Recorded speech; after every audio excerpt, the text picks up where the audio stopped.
अभी जो SSC GD का जो हॉट मुद्दा है, उस समय जो कह ली जाए तो 2018 से लगातार छात्र संघर्ष कर रहे हैं और कई बार जो देश के गृह के मंत्री अमित शाह उनको भी पत्र देने का काम किया, केंद्रीय गृह राज्य मंत्री नित्यानंद राय हैं उनको पत्र देने का काम किया, लेकिन जो सरकार जो मंत्री हैं वो सिर्फ उनको आश्वासन कर रहे हैं, आश्वासन कर अभी तक उनको लटकाए हुए हैं। कई अभ्यर्थी हमारे पास फ़ोन करते हैं, सर अभी तक हम लोग को ज्वाइनिंग नहीं दिया गया। कई बार हमने प्रधानमंत्री को मेल किया, कई बार देश के गृह मंत्री अमित शाह को मेल किया गया, केंद्रीय गृह राज्य मंत्री नित्यानंद राय को मेल किया। आखिर सरकार सुन क्यों नहीं रही है? क्योंकि लगातार जिस तरह से संघर्ष कर रहे हैं एसएससी जीडी के अभ्यर्थी, बावजूद इसके सरकार के कानों में जू तक नहीं रेंग रही है। संघर्ष की बात नहीं है, नागपुर से लेकर दिल्ली तक उन्होंने पैदल यात्रा भी किया। नागपुर से दिल्ली की यात्रा की अगर बात करें जो 1000 कुछ किलोमीटर दूरी क्या है वहाँ से, और वहाँ पीछे आने के दौरान कई अभ्यर्थियों को रोड एक्सीडेंट में भी मौत हुआ है। नमस्कार, आप देख रहे हैं बिहार वन न्यूज और मैं हूँ आपके साथ पूजा शर्मा। आज का हमारा मुद्दा है एसएससी जीडी 2018। आपको बता दें कि आज का हमारा जो वीडियो है वो एसएससी जीडी अभ्यर्थियों के लिए है। आपको बताते चले कि 2018 से लगातार एसएससी जीडी के अभ्यर्थी संघर्ष कर रहे हैं, अपनी मांगों को लेकर कई बार सड़कों पर उतरे। आपको बताते चले कि वो पैदल पद यात्रा भी निकाले। ऐसे में इस मुद्दे पर चर्चा करने के लिए हमारे साथ हमारे संवाददाता विवेक मौजूद है, हम उनसे बात करेंगे। लगातार इतना संघर्ष करे 2018 से अभ्यर्थी एसएससी जीडी के कर रहे हैं संघर्ष, लेकिन सरकार अभी तक उनकी बातों को नहीं सुन रही है। आखिर क्यों? जी बिल्कुल, ये जो है 2018 से आज 2022 हो गया। 2018-22 के अगर पिछले 5 साल होने जा रहा है, लेकिन अभी तक उन छात्रों को ज्वाइनिंग नहीं मिला। बता दें कि 1 लाख कुछ सीटों उस समय निकाला गया था कि लोगों को ज्वाइनिंग। जो एसएससी जीडी होता है सेना भर्ती का भाई होता है। अब सेना भर्ती में भी आप इस तरीके से धांधली करिएगा तो देश का सेवा कौन करेगा? देश का सेवा कौन करेगा? पिछले बार जब अग्निवीर आया तो उसको 4 साल के लिए ढकेल दिए, और उसमें भी कई अभ्यर्थी हैं, कई लोगों ने ज्वाइनिंग किया। जिस तरीके से देखा था कि कई रेलवे को के हवाले कर दिया था, उसके वजह से अभी जो एसएससी जीडी का जो हॉट मुद्दा है, उस समय जो कह ली जाए तो 2018 से लगातार छात्र संघर्ष कर रहे हैं और कई बार जो देश के गृह के मंत्री अमित शाह उनको भी पत्र देने का काम किया, केंद्रीय गृह राज्य मंत्री नित्यानंद राय हैं उनको पत्र देने का काम किया, लेकिन जो सरकार जो मंत्री हैं वो सिर्फ उनको आश्वासन कर रहे हैं, आश्वासन कर अभी तक उनको लटकाए हुए हैं। जो उसका एज सीमा अगर लिमिट की बात कर ले, एज सीमा मात्र 23 से 24 साल, तो 24 साल ही होता है। अगर अभ्यर्थी जो लोग 18 साल से संघर्ष करते हैं, 18 साल का जब उम्र होता है तो 3 साल 4 साल के बीच में उनको नौकरी लेना होता है। अगर नौकरी लेते हैं तब आगे देश की सेवा कर सकते हैं। मात्र 24 साल और उसके बाद अगर चले गए तो उनके बाद उनका ज्वाइनिंग नहीं होगा। कई अभ्यर्थी जो अभी तक संघर्ष कर उनका उम्र भी सीमा खत्म हो गया, उम्र सीमा भी उनकी समाप्त हो रही है। कई उम्र सीमा भी खत्म हो गया। कल भी पहले भी हम उनका इंटरव्यू जब लिए थे तो कई अभ्यर्थी का कहना था कि मेरा उम्र सीमा भी खत्म हो रहा है। हम लोग बाहर से गाँव देहात से लोग आते हैं, बिहार की अगर बात करें जो पटना में आके तैयारी करते हैं, दिल्ली में जाकर तैयारी करते हैं, और तैयारी करने के बाद उनको निराशा का सामना करना पड़ता है। तो कहीं ना कहीं जो सरकार का है, सरकार को एक जो कहा जाए तो उनके सवालों पर घिरा होती है। जो वो कहते हैं रोजगार की बात करते हैं, रोजगार हम देंगे, 2 करोड़ युवाओं को हर एक साल रोजगार देंगे। प्रधानमंत्री ने वादा किया था कि हर एक साल 2 करोड़ युवाओं को रोजगार देंगे। बिहार में जब विधानसभा चुनाव था उस समय 19 लाख का रोजगार का वादा हुआ था। तेजस्वी यादव जो अभी बिहार के डिप्टी सीएम है, वो उन्होंने कहा था कि हम रोजगार देंगे 10 लाख, अपने पहले कैबिनेट के हस्ताक्षर से हम 10 लाख नौकरी देंगे, लेकिन वो नौकरी नहीं मिलती है। सिर्फ एक पार्टी का प्रोपेगेंडा यहीं तक चलता है। उसके पीछे पार्टी का जब प्रचार हो गया, जब सरकार में हम आ गए तो वो वहाँ पे खत्म हो गया प्रोपेगेंडा। क्या आपको लगता है कि तेजस्वी प्रसाद यादव प्रोपेगेंडा चला रहे हैं रोजगार के नाम पे? तो और क्या, तेजस्वी यादव हो चाहिए कि देश के प्रधानमंत्री हो।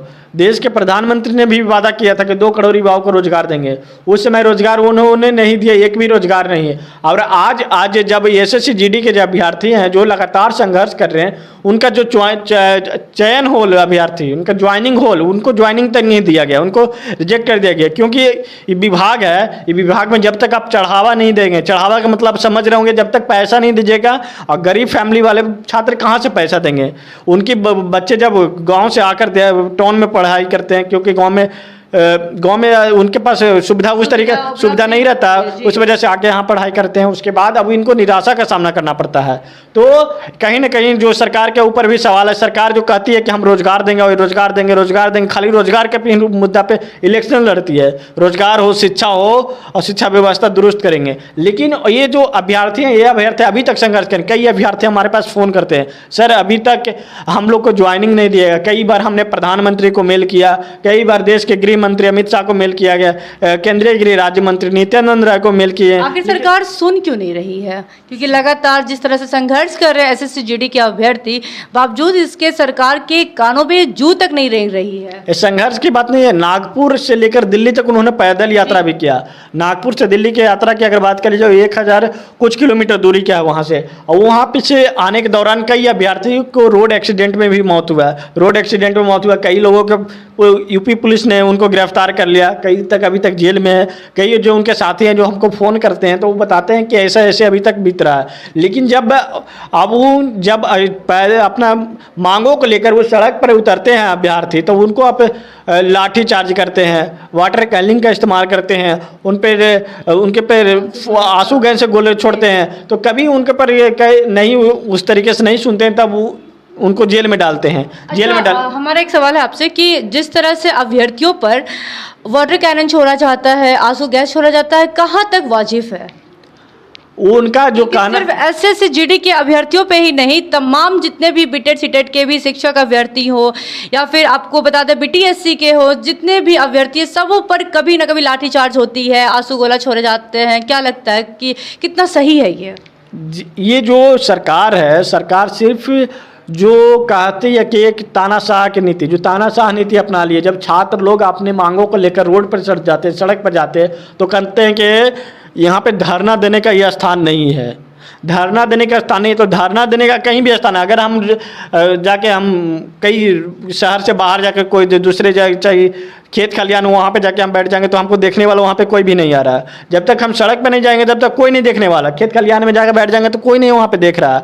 और जब सड़क पर जाते हैं तो कहते हैं कि ये धरना देने का स्थान नहीं है। एसएससी जीडी के अभ्यर्थी लोग तो वहाँ से जब नागपुर में दे रहे थे तो उनको कोई भी नहीं सुन रहा था, वहाँ पे कुछ भी नहीं हो रहा था। और जब नागपुर से दिल्ली तक यात्रा किए तो तमाम जो भी हैं, तमाम जो लोग के भी होश उड़ गया कि जो अभ्यर्थी अब हमको कुर्सी हिलाने आ रहे हैं दिल्ली तक। जो दिल्ली के जंतर मंतर हो, दिल्ली के जंतर मंतर तक भी उन्होंने प्रदर्शन किया था। लेकिन अब वहाँ से जब वहाँ के जो अभ्यर्थी, निजी अभ्यर्थी, चाहे बिहार के भी बात कर ले जाए तो बिहार से जब भी एसएससी की जो तैयारी करते हैं वो सोचते हैं कि हम आगे जाके कोई सेना बहाली में जाएंगे, सेना बहाली कई तरीके के एसएससी में आते हैं। लेकिन एसएससी जीडी जो सेना भर्ती का है, सेना भर्ती में भी उनको निराशा का सामना करना पड़ता है। पहले की अगर बात कर ले, पहले के ज़माना में होता था कि लोगों को हाथ पकड़ के नौकरी दी जाती थी। आवाज़ जो हो गया, जब सारा चीज़ क्वालिफाई भी हो जाता है उसके बाद उनको निराशा करना पड़ता है। मशक्कत के बाद भी उन्हें नौकरियाँ नहीं मिलती हैं। जी जी बिल्कुल, यही बात है कि नौकरी पढ़ाई कर लेते, बच्चे पढ़ाई कर लेते हैं, सारा चीज़ कर लेते। जब उनकी तैयारी भी करते हैं, रोज़ सुबह 4 बजे लोग अभ्यर्थी उठ जाते थे और लोग दौड़ते थे, कई किलोमीटर तक दौड़ते थे कि अपना वहाँ पे मेडिकल जो हो, अच्छा उनका किलो दूरी हो के दौड़ने का दूरी हो, उनको भी हम कंप्लीट कर ले। लेकिन जब उनको भी अब सारा चीज़ कंप्लीट होने के बाद जो उनका ज्वाइनिंग है, ज्वाइनिंग नहीं दी जाती है। ज्वाइनिंग नहीं दी जाती है, कह दी जाती है कि आपका किसी कारणवश रिजेक्ट हो गया। किसी को मेडिकल के बहाना दे दिया, तो किसी को एज का लिमिट के बहाना दे दिया, किसी को हाइट का लिमिट का बहाना दे दिया। तो कोई न कोई बहाना करके एसएससी के आयोग है जो उसको निराशा का कर देती है। एसएससी जीडी अभ्यर्थियों से हमारा भी अपील है कि आप अपने निजी सांसदों से जाकर मिलें, अपने मुद्दों को लेकर जाएं और उनसे बातचीत करें और उनसे अपील करें कि उनकी मांगों को सरकार तक पहुंचाई जाए। और हमारे संवाददाता विवेक क्या कुछ कह रहे थे वो आपने सुना। इस पर आपकी क्या राय है? अपनी प्रतिक्रिया हमें कमेंट बॉक्स में जरूर बताएं। तमाम अपडेट्स के लिए देखते रहें